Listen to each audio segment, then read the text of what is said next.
So an important question to ask you as we begin. Well, three important questions. Question number one. This is an orange. Who believes me? Show of hands. Put up your hands. Who thinks this is an orange? Pretty much everyone. Anyone doesn't think this is an orange? It's not a trick question. Anyone? Okay. So pretty sure that's an orange. Okay. That's good. First question. Second question.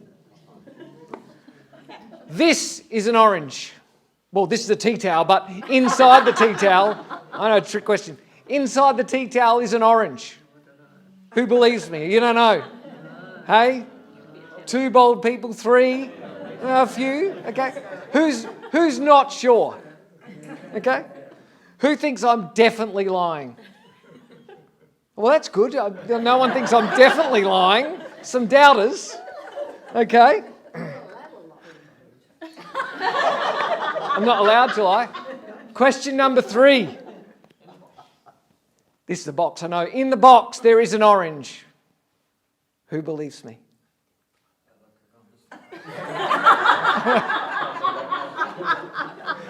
A few people are like, yeah, right, give the guy a break. Let's just... Who does not believe me? Okay. My own son does not believe me. Thank you for your faith. There's an orange in there. There has to be something else in there. Why?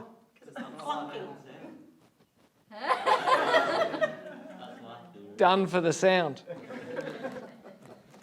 These three oranges, I believe, ask us a really important question at Easter. Because it's interesting to know who believes me. It's more interesting to ask why you made that decision. Why you're willing to be confident that this is an orange and far less confident that this is an orange. Do you ever think about that? Like, on what basis did you decide? Because really, there's only two reasons to make your decision. The first reason is what you can see and perceive yourself. And the second reason is how much you trust me. You know, lots of people are willing to say this is an orange because even though you can't touch it or taste it, it kind of looks like an orange, doesn't it, from where you sit? It might not be, but you're willing, you know, pretty much everyone was willing to put up their hand and say this is an orange because from where you sit, this gives you all the signs of being an orange, doesn't it? And this has kind of got some of the signs, doesn't it? Because it's round and it's about the same size. Right? It's too round. But there you go. It's kind of, does it have the right size and shape to be an orange? And you know, you can't, from where you are, you can't squeeze it and do some of the other things that might give you a sense of whether it's an orange. And then, of course, this really, other than the fact that it's, you know, roughly kind of, you know, an orange could fit in here, there's nothing that tells you that there's an orange in this box. But there are some people, my son excluded, who are willing to trust me, who are willing to believe in me and believe that this is an orange. And I want to suggest to you that these three oranges pose for us a really important question at Easter. Because today's Easter Sunday, it's the day when Christians and believers in Jesus all across the world will celebrate Jesus' resurrection from the dead. And let's be brutally honest, because we can in church. That's a big call, isn't it? Like, if you've kind of been around church for a while, that sort of just rolls off the tongue. But that is a big call. To sit here today and to say that there was a guy who died publicly in front of hundreds, probably thousands of people. And he didn't die just for a minute. It wasn't one of those sort of on the operating table kind of things. They buried him and he was stayed dead for a good solid couple of days. And then somehow he came back to life on his own and walked out of the grave alive. To say that you believe that is a big call, isn't it?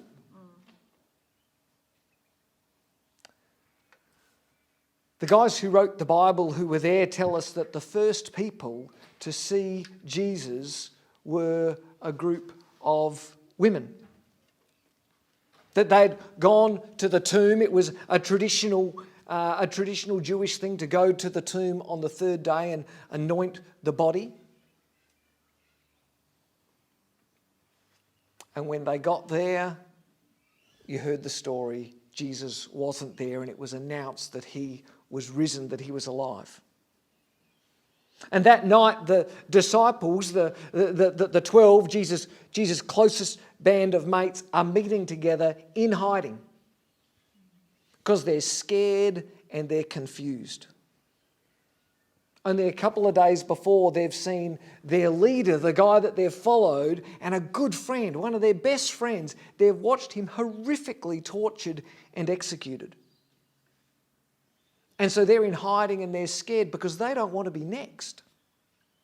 What if the same people that did this to Jesus want to start hunting down his mates and his friends?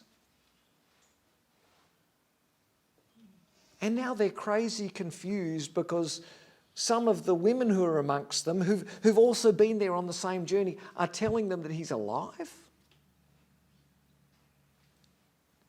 I want you to listen to how John, who was there, how John tells a story years later, decades later as an old man, when he collects his thoughts and writes them down so that his story wouldn't be lost but could be passed on. He remembers it this way.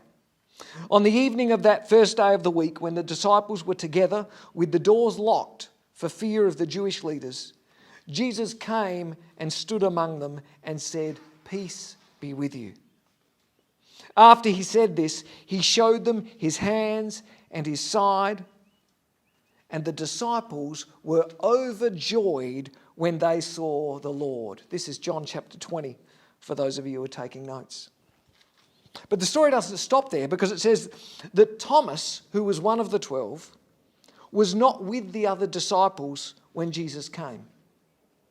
So the other disciples told him, they catch up with him in the following days, the other disciples told him, "We've seen the Lord."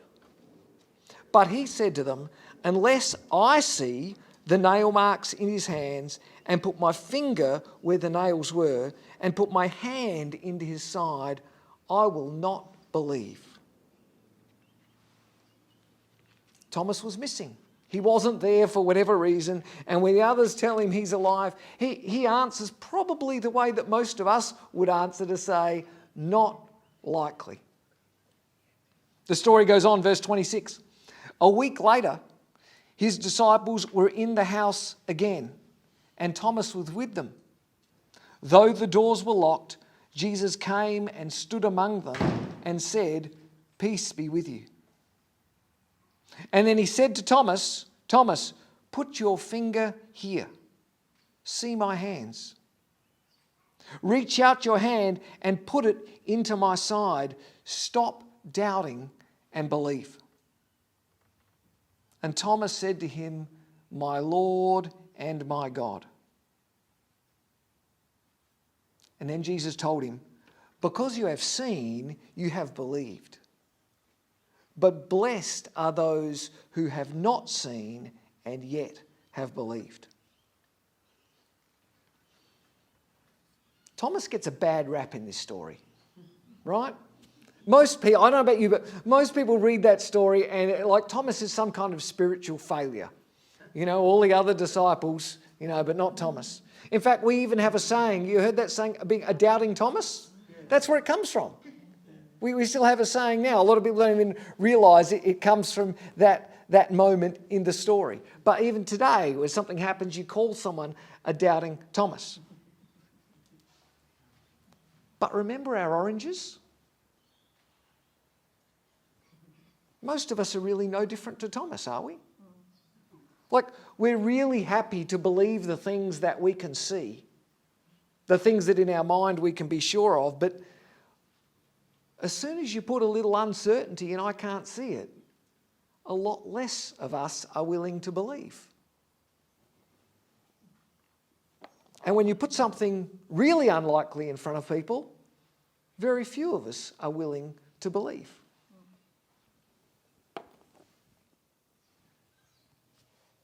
And this is the challenge for us. This is the tension, the challenge, the question that Easter puts in front of us every single year. Because when Christians get together, when churches get together and they celebrate the resurrection, what they're saying is, we believe the story of those women.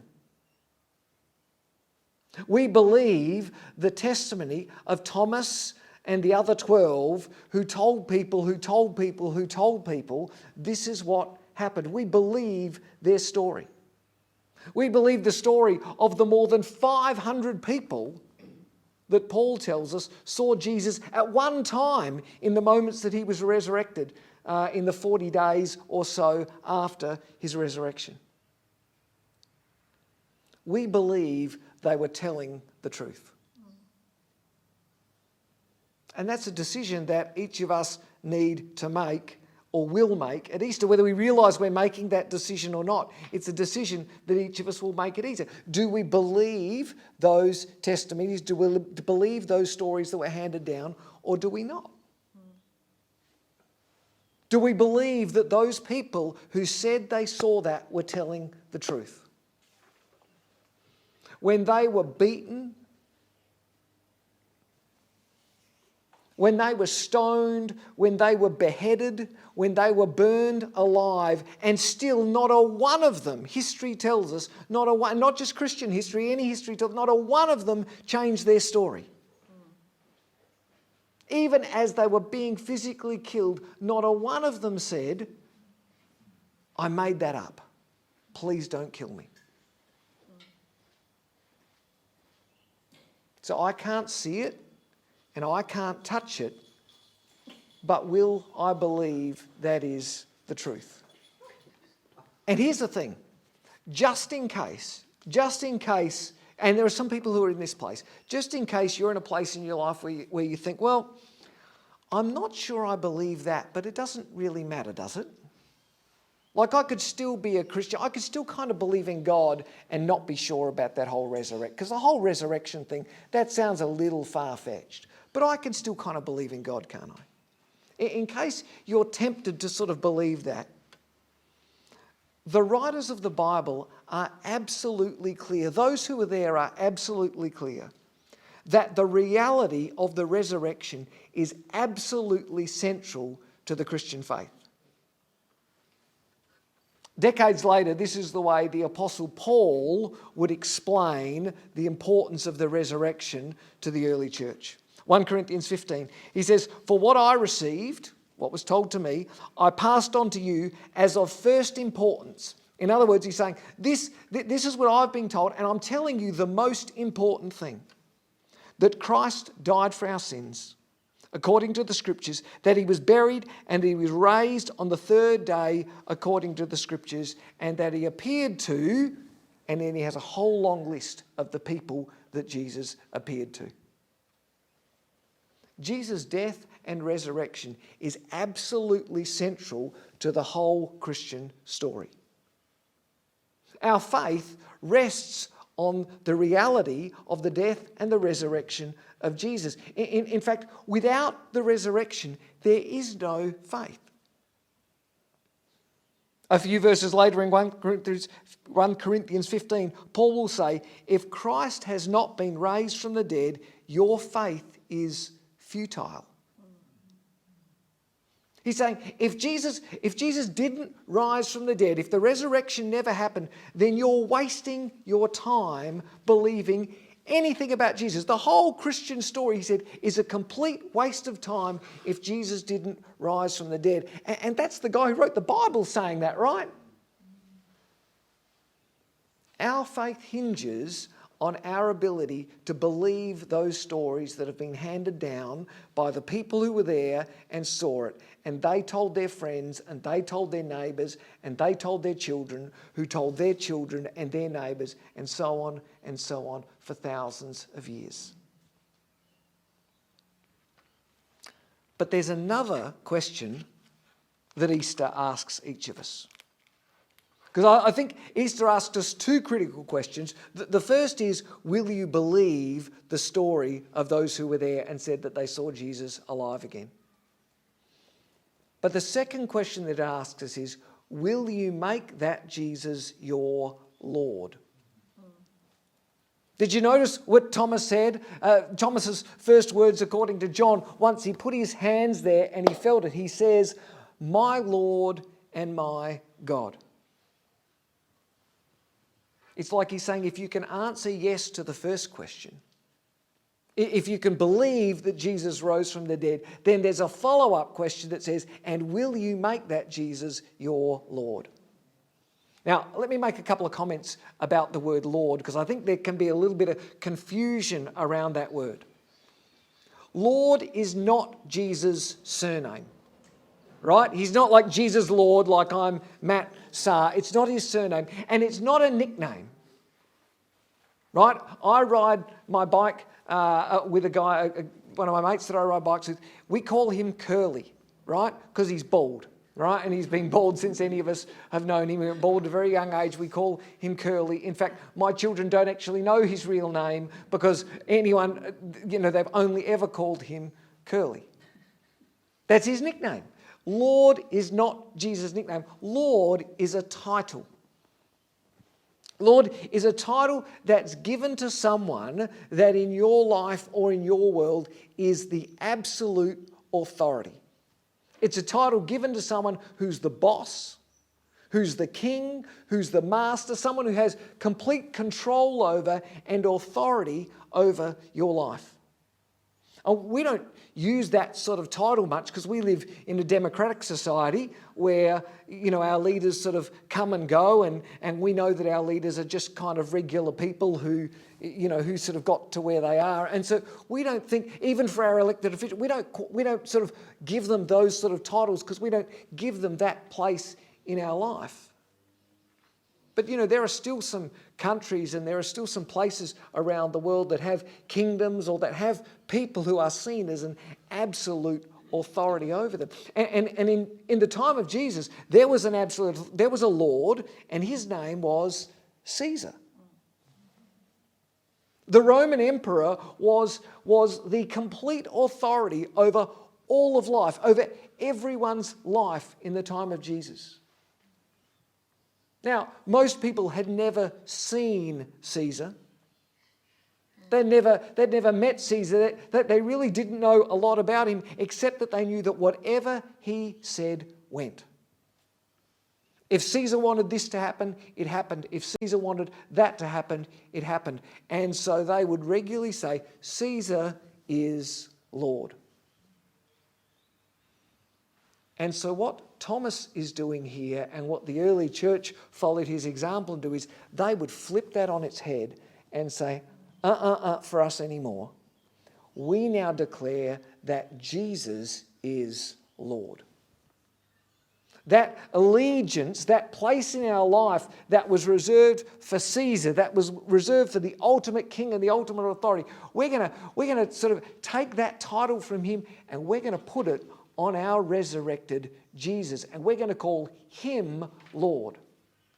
We're going to declare that he is now the boss of our life, that he is the ultimate authority in our life, that he is our master, our ruler, whatever kind of language you want to use to describe Jesus as the ultimate point of reference in your life. That's what it means when you say Jesus is Lord.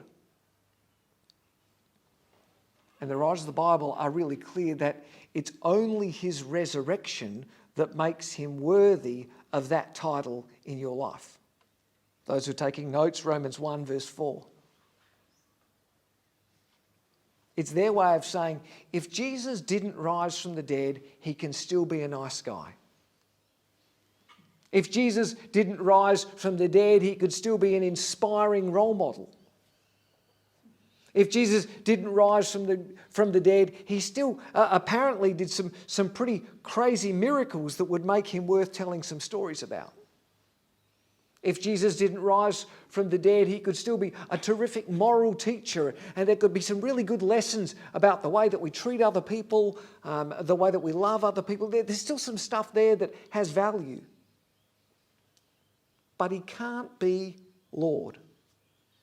He can't have that place in your life. You can't serve someone like that who's dead. I mean, why would you want to?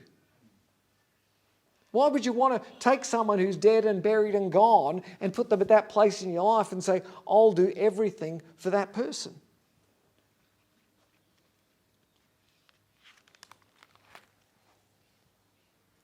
This is the core of what Easter is all about, these two questions. Easter's a celebration of a belief that Jesus rose from the dead. Actually properly rose, not a spirit, not a mist, not a vapour, not a ghost, actually rose again alive from the dead. And that by rising from the dead, he sort of validates, he stamps himself worthy of being called the Lord of your life, the Lord of anyone's life, the Lord of the world. That's why Easter Sunday, that's why this day remains the most important day in the year for anyone who believes in God and who follows Jesus. That's why this day and the story of the resurrection remains sort of central to what it is to be Christian. It's why the symbol of Christianity continues to be a cross. Thousands of years, you see a cross, if you put a cross on a building, you know what that means. If someone wears a cross, you know what that means. If you see a cross on a business or a cross anywhere, you know what that means. It's the international symbol of this faith because it reminds us that it's the death and the resurrection, the empty cross, the resurrection that defines this whole idea and this whole movement. So I want to leave you with those two questions today. Do you believe that Jesus died and rose again? And if you do, will you make him your Lord? And I want to say as clearly as I can, if you can't answer yes, if you're not ready to answer yes to those two questions today, that's totally fine. They're big questions, right? If you can't say yes to those things, that's totally fine. You are welcome to come here and to meet with us for as long as you want while you check out those questions and think about them. That's absolutely fine. If today is a day, maybe today is your day to say yes to those two questions for the very first time. I said yes to those questions for the very first time at Easter when I was 14 years old. I went to an Easter camp. We've got a bunch of our young people on Easter camps at the moment. I went to an Easter camp when I was 14 years old. I'd grown up I went to church as a little kid, but it was kind of a traditional church and lots of old people and hymns and robes and all that sort of stuff. And it just didn't really make much sense to me. And there weren't very many other young people my age. And I don't know why I went to this camp. Someone convinced me, but probably told me there was going to be girls there. I can't remember. But I went to the camp. I'm 14 years old. And for the first time in my life, I saw all these other young people who actually believed this God stuff. And I still wasn't sure that, I said the things in church, but I wasn't sure I really believed this stuff. And then they started to worship and sing, and I could see there was something about these people.